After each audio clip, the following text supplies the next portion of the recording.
Jay-Z and Diddy and a teenager, 13-year-old Right. teenager. What did you feel about just that whole thing, man? As much as people feel like I haven't had issues with Puffy. I don't like him like that. Like, I don't like things that he would do. But Jay definitely not that. 50 Cent is stirring the pot again, and this time, the pot might just boil over. For years, we've seen 50 Cent go at people publicly, Diddy, Irv Gotti, Ja Rule, even Oprah at one point. But there's something different about the way he's been speaking lately. Breaking down the absolutely disturbing and bombshell claims against Jay-Z, Sean Carter, in that federal sexual assault lawsuit. An unnamed Jane Doe is accusing the rapper and business mogul of raping her at a VMA's after party back in 2000 when she was just 13 years old. A party thrown by none other than Sean Diddy Combs, who she says also sexually assaulted her that night. In fact, she claims in her amended complaint, which now lists Jay-Z as the defendant, when it was first filed in October, by the way, he was only labeled as Celebrity A, but now he's been identified as Sean Carter, Jay-Z. But in the complaint, it states, Combs then threw plaintiff toward a wall, causing plaintiff to fall. Plaintiff got up and stumbled, at which point Combs grabbed her again and threw her on the bed. At that point, Carter began removing plaintiff's clothes as she grew more and more disoriented. The complaint says that Jay-Z then raped this teenager, and then Diddy proceeded to rape her as well. And by the way, this allegedly was in a bedroom while an unnamed female celebrity watched the assault.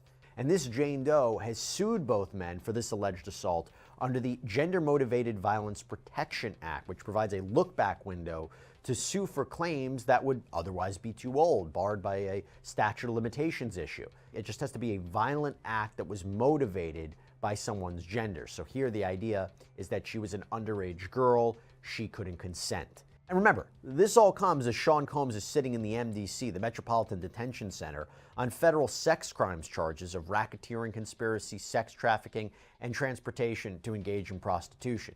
That he operated a criminal enterprise that engaged in a campaign of abusing women and using illegal methods to coerce people to engage. Celebrities have been reacting to it as well. And I think a good place to start would be with rapper 50 Cent. Why? Why him? Because he has already been quite vocal during the Sean Combs legal saga. For instance, after the raids by federal agents on Combs' properties months ago, before his arrest, 50 Cent posted on Instagram, now it's not Diddy do it, it's Diddy done. They don't come like that unless they got a case. And he has posted several memes mocking Combs' legal troubles. He also shared a video from someone on social media that called Combs too freaky for society. And when Combs was officially arrested, he took to Instagram. He posted a picture of him and Drew Barrymore and wrote, "Here I am, keeping good company with at the Drew Barrymore show, and I don't have 1,000 bottles of lube at the house." Obviously a reference to the amount of lubricant and baby oil that prosecutors revealed were recovered from Sean Combs' properties. And in fact, I should also tell you that 50 Cent is reportedly working on a Netflix documentary about Combs' legal troubles. But when it comes to Jay-Z, what did he say?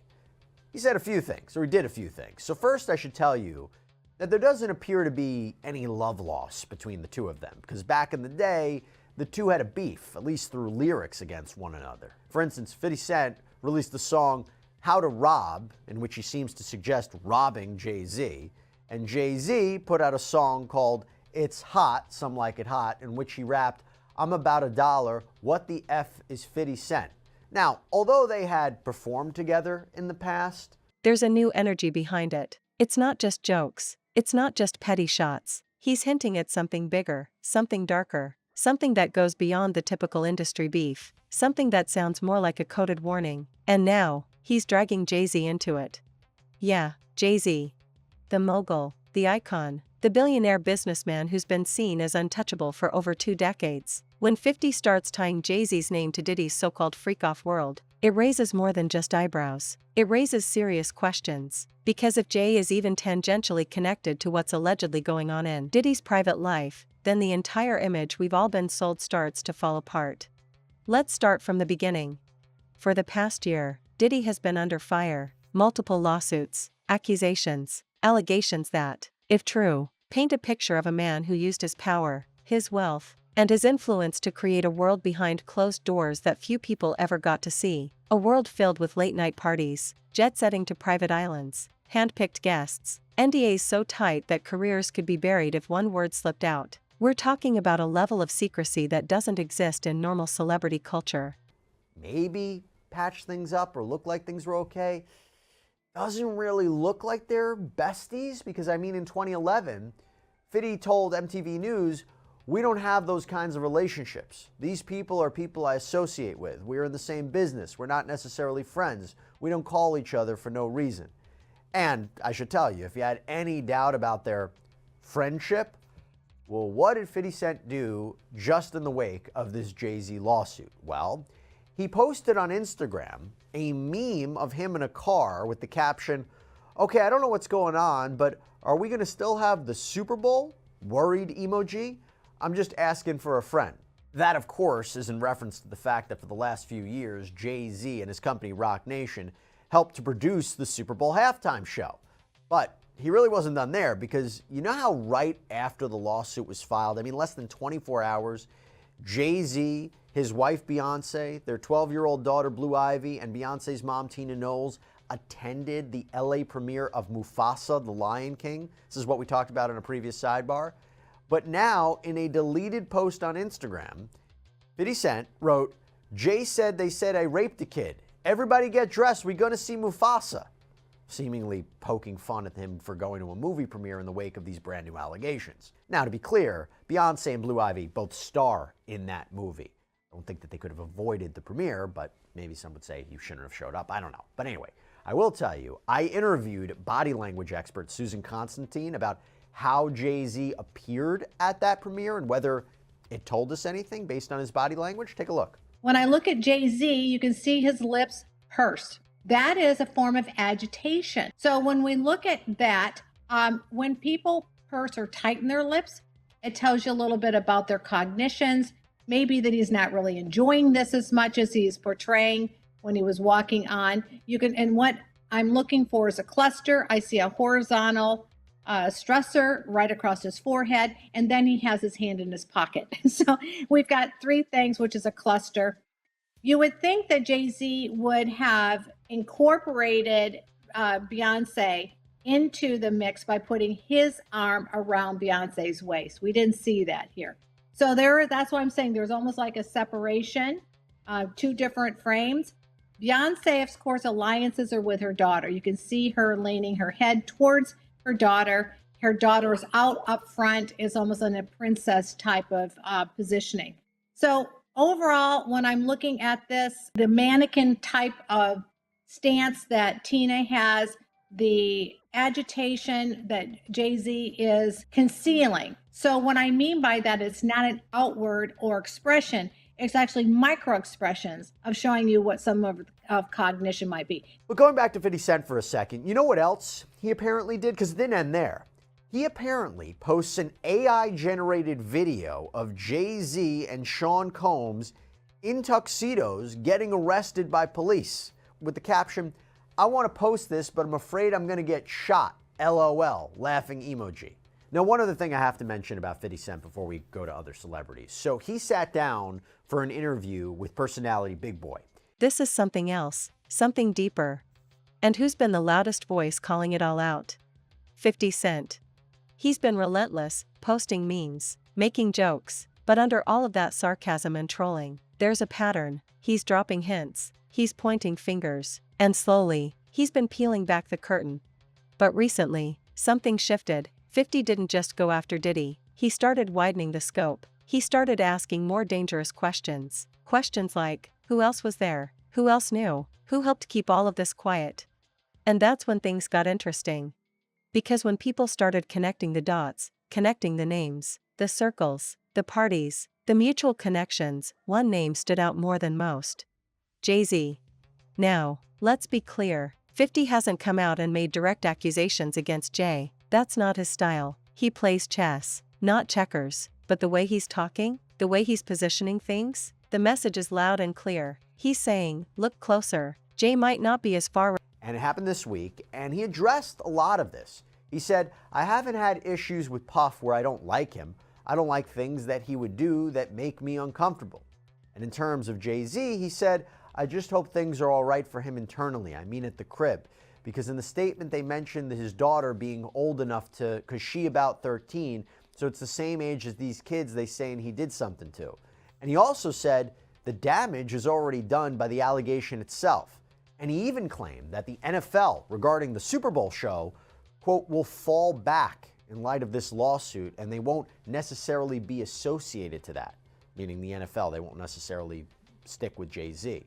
Now, in terms of what he said about Jay-Z's home life, he seems to be referencing Jay-Z's statement that was put out after the filing of this complaint. And the statement accused Jane Doe's attorney, Tony Busby, of trying to blackmail him to settle the case before filing what he claims are false allegations. And he said the following, my only heartbreak is for my family. My wife and I will have to sit our children down, one of whom is at the age where her friends will surely see the press and ask questions about the nature of these claims and explain the cruelty and greed of people. I mourn yet another loss of innocence. Children should not have to endure such at their young age.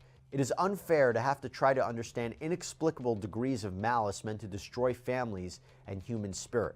So that was basically what 50 Cent had to say so far. But going back to Tina Knowles, remember I mentioned her, I want to talk about her for a second and talk about her, I don't want to say reaction to Jay-Z's lawsuit because as you'll see, she says this really wasn't her, but something very curious happened. There were reports that Tina Knowles liked an ABC7 Chicago Instagram post about the lawsuit with the caption reading, Sean Jay-Z Carter and Sean Diddy Combs are accused of raping a then 13-year-old girl at an after-party following the 2000 Video Music Awards, according to an amended civil lawsuit that was filed Sunday. So, did she really like that? Well, she says no. In an Instagram post, she denied liking the post, claiming her account was hacked, writing, as you all know, I do not play about my family. So if you see something uncharacteristic of me, just know that it is not me. And please stop playing with me. No weapon formed against my family shall prosper. And of course, as I mentioned, she attended the Mufasa premiere with Jay-Z and the family and looked in good spirits. So maybe that reaction wasn't really a reaction. But I will tell you who did react. Charles Barkley and Shaquille O'Neal. So let me set the stage for this one. So we go to the December 10th broadcast of Inside the NBA on TNT. And there is a discussion among the group of Kenny Smith, Ernie Johnson, Shaq, and Barkley about who could face off against commentator Stephen A. Smith on the basketball court. So at one point, Charles Barkley says to Smith, you said the man isn't on your level. Stephen A. played college basketball. Now Smith defends himself, says that he's a champ, and then he says to Shaq, listen man, do you think Jay-Z or... And he starts to trail off, and before he can finish his thought, Barkley jumps in and goes, probably not a good time right now. All the panelists start laughing. The crew in the background starts laughing. Smith jokes and says, you're silly, man. You're removed from Diddy's shadow as you think. Let's talk about Diddy's so-called freak-off world. This isn't just a nickname. It's a term that 50 has used repeatedly to describe a secretive lifestyle, a world that's hidden in plain sight, a world where rules don't apply, and anything goes as long as you're inside the circle. The freak-offs are said to be exclusive events, gatherings where privacy is absolute, where reputations can be made or destroyed, where favors are exchanged and silence is bought. These aren't just house parties. These are strategic, choreographed nights designed to trap people, compromise them, or draw them deeper into a web of loyalty, secrecy, and control. And here's where it gets real disturbing, because according to whispers that are getting louder, these events weren't just Diddy's playground, they were power hubs. And those power hubs might have included some of the biggest names in the game, names that have stayed silent for years, names like Jay-Z. Think about the relationship between Jay-Z and Diddy. On the surface, it looks simple, two moguls, two kings of their era, occasionally crossing paths, but dig deeper, and you'll find they've been moving in the same circles for decades. They've invested together, they've partied together, they've sat on the same stages, toasted champagne, celebrated each other's success. So if Diddy's house of cards is falling, how much of it touches Jay? Let's rewind a bit. Back in the early 2000s, the Rockefeller era was peaking. Jay-Z was already ascending to mogul status, but he wasn't the only one. Diddy, still known as Puff Daddy to many, was building an empire that was louder, flashier, and arguably more reckless. Allegations from the complaint but also completed a thorough and careful vetting of the core assault allegation before affixing his or her signature to the complaint. Abiding by that ethical duty was especially important here, given the defamatory character of the assault allegation and the near certainty that the complaint would generate massive publicity in light of the identity of the defendant, inflicting irreparable reputational harm and forcing him to explain to his own children that he had been falsely accused of assaulting a child. And conducting a thorough inquiry is particularly critical, whereas here, the plaintiff has no corroborating witness for her account and claims that she did not tell a soul about the incident at any point in the last quarter century, including her father, who supposedly picked her up.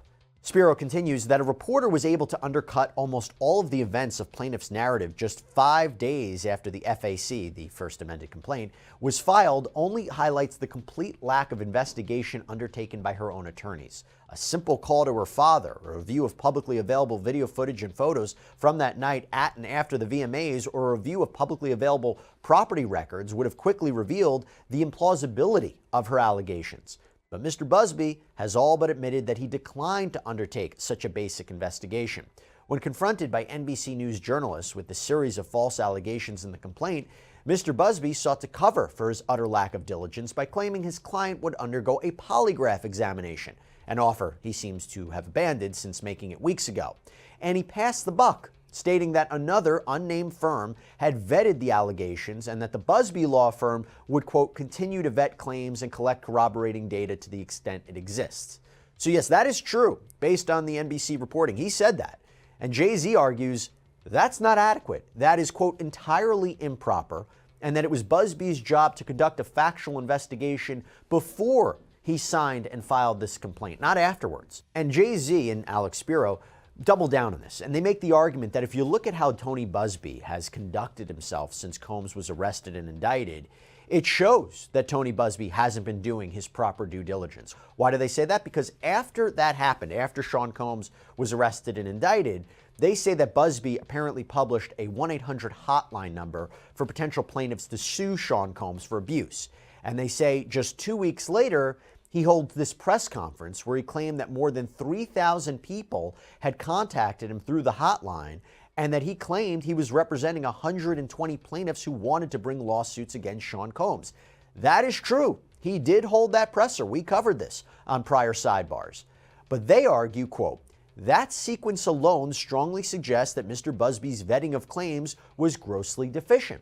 Even assuming Mr. Busby set up the hotline on the same day that Mr. Combs' indictment was unsealed, the sheer number of calls that Mr. Busby allegedly received within the 2 weeks between the unsealing and the October 1st press release indicates that Mr. Busby could not possibly have vetted every caller's allegations to the extent necessary to establish the veracity before signing up 120 of them as plaintiffs. But within weeks of his press conference and in an apparent rush to be the first attorney to get claims on file against Mr. Combs, Mr. Busby filed 15 lawsuits on behalf of individuals who contacted him via the hotline in this court alone. So the basic argument was that Busby didn't properly vet these claims, that he appears to not even spoken to the accuser's father, which would have been a simple thing to do. And when he started to see cracks in this case, he should have withdrawn. But behind the scenes, both men were being invited to the same ultra-exclusive circles, private jets, island retreats, off-the-record gatherings, the kind of scenes that don't get captured on social media or documented in tabloids. And that's where the suspicion starts, because if 50 is to be believed, and let's be honest, he's been ahead of the curve more than once, then those private settings were where the real power games were played, where reputations were leveraged, where alliances were made, and where secrets were buried. So the real question isn't was Jay-Z at the party? The real question is, did he know what was happening? Because silence, in these situations, isn't neutrality, silence is complicity. And when someone like 50 Cent starts pressing the issue, it makes you wonder how long that silence can last. Let's not forget, 50's not afraid of consequences. He's not backed by corporate handlers. He's not chasing approval. He's already made his money. So when he starts going after billionaires and heavyweights, it's not for clout. It's because he sees something, and he wants you to see it too. And here's the kicker, he's not alone. More people are starting to talk, whispers in the industry, subtle tweets, podcast guests dropping half-truths, ex-associates breaking away from their NDAs. There's a feeling in the air, a shift, like a pressure building up that's about to explode. Because if even a fraction of what 50 is implying turns out to be true, then we're looking at one of the biggest unmaskings in entertainment history. Jay-Z has built an image of perfection, calculated moves, strategic plays, clean public persona, a business-first, drama-free legacy. But if he was connected to Diddy's world, if he helped keep those secrets, or if he benefited from that silence, then the image shatters. And what does that mean for the rest of the industry? It means the rules are changing. The untouchables are no longer untouchable, the elite circles are being exposed, and the voices that were once considered trolls or troublemakers, like 50 Cent, are being seen as prophets, as the ones who tried to tell us all along. This is bigger than beef, this is bigger than hip-hop. This is about power, about manipulation, about who gets to control the narrative, and who gets sacrificed when the truth starts creeping out. And let's be honest, Jay-Z is one of the best at controlling the narrative. For years, he's played the media game better than anyone. He moves in silence, makes billion-dollar deals, and rarely responds to rumors. But that strategy only works when the system is on your side, when the people spreading the rumors don't have real receipts, when the narrative is still yours to write. But if 50 keeps pressing? If the lawsuits keep rolling? If more people start speaking?